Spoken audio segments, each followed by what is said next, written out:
Hai, Assalamualaikum.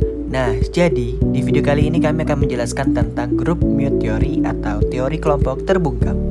Pada pertengahan 1970, Edwin Ardener, seorang antropologi sosial dari Oxford University, dan Shirley Ardener sebagai rekan kerjanya mengemukakan bahwa penelitian yang para antropolog lakukan adalah lebih banyak berbicara dan bertanya kepada kalangan laki-laki dewasa. Mengapa? Menurut Edwin, terdapat perbedaan antara wanita dan pria dalam menyampaikan sebuah informasi ketika para antropolog tersebut melakukan penelitian, yaitu wanita biasanya menggunakan bahasa yang bersifat report talk, yaitu cenderung berbicara untuk membangun keakraban dan membutuhkan penerimaan orang lain dalam berbahasa, sehingga bagi para etnografer itu menyulitkan mereka. Sedangkan pria biasanya menggunakan bahasa yang bersifat report talk, yaitu cenderung hanya memberikan penjelasan dan tidak dalam rangka membangun keakraban, dan hal ini justru memudahkan etnografer untuk memperoleh banyak penjelasan dari kalangan laki-laki. Pada tahun 1974, teori ini kembali dikembangkan oleh Cherish Crowmery dan koleganya ketika dia memimpin sebuah studi sistematik mengenai cara-cara perempuan dilukiskan dalam kartun. Crowmery menemukan bahwa perempuan dalam kartun biasanya dilukiskan sebagai emosional, apologetik atau peminta maaf atau penyesal, dan pelin-pelan, sedangkan pernyataan yang sederhana dan kuat disuarakan oleh laki-laki. Jadi, definisi teori kelompok bungkam ini menjelaskan bahwa wanita berusaha menggunakan bahasa yang diciptakan oleh pria untuk mendeskripsikan pengalaman mereka dengan cara yang sama. Tetapi tidak semua wanita bungkam dan tidak semua pria memiliki suara. Teori kelompok terbungkam menurut Edwin dan Shirley menyatakan bahwa bahasa dari satu budaya memiliki bias pria yang melekat di dalamnya, yaitu bahwa pria menciptakan makna bagi suatu kelompok dan suara wanita ditindas dan dibungkam. Akibat pembungkaman ini, perempuan tidak mampu mengekspresikan dirinya dalam dunia yang didominasi oleh laki-laki. Selanjutnya ada komposisi kelompok bungkam. Komposisi adalah susunan unsur-unsur yang ada di dalam kelompok bungkam. Terdapat 3 unsur, yaitu kelompok dominan, kelompok yang berkuasa di dalam sebuah budaya. Kedua ialah jenis kelamin, yaitu kategori biologis yang terbagi atas pria dan wanita.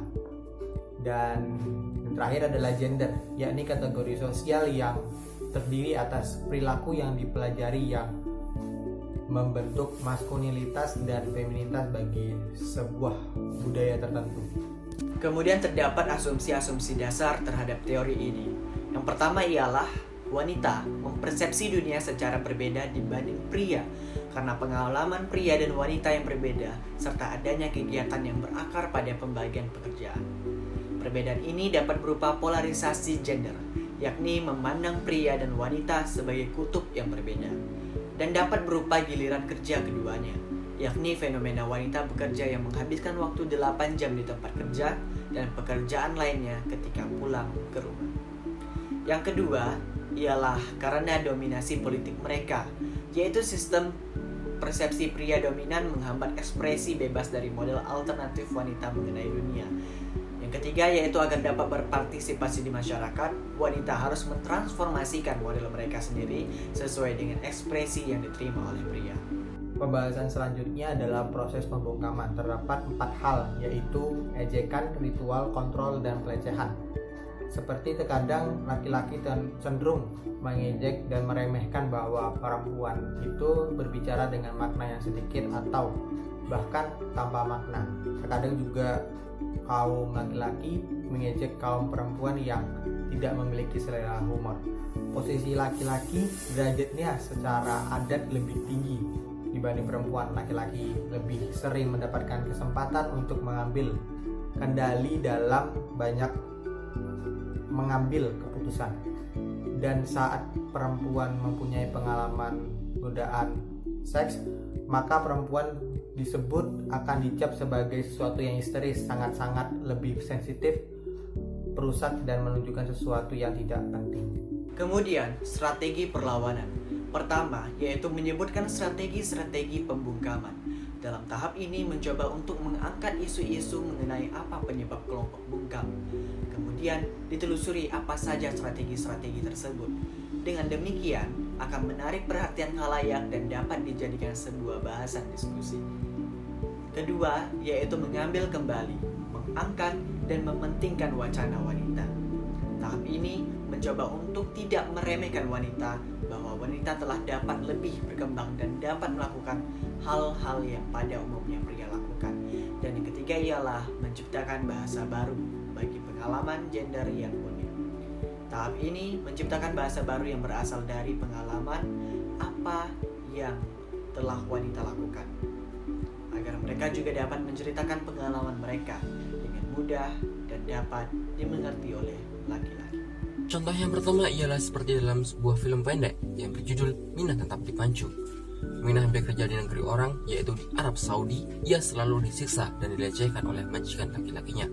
Memilih untuk bungkam karena status sosialnya yang hanya seorang pembantu dan berada di antara kelompok-kelompok yang dominan. Contoh yang kedua ialah bagi mahasiswi bercadar. Pemakaian cadar di lingkungan kampus kerap dianggap menyeramkan dan ditakutkan menganut aliran radikalisme. Perilaku dan pandangan yang mereka dapatkan di lingkungan kampus membuat mereka menjadi kelompok bungkam dan memiliki ruang terbatas dalam mengekspresikan diri, bertukar ide, menunjukkan potensi, dan menjalin relasi internal dan eksternal. Hal tersebut membuat mahasiswi bercadar di kampus melakukan perlawanan dan mengikuti organisasi kerohanian di tingkat universitas. Itulah penjelasan dari kami mengenai grup mute teori atau teori kelompok terbungkam. Sekian, terima kasih.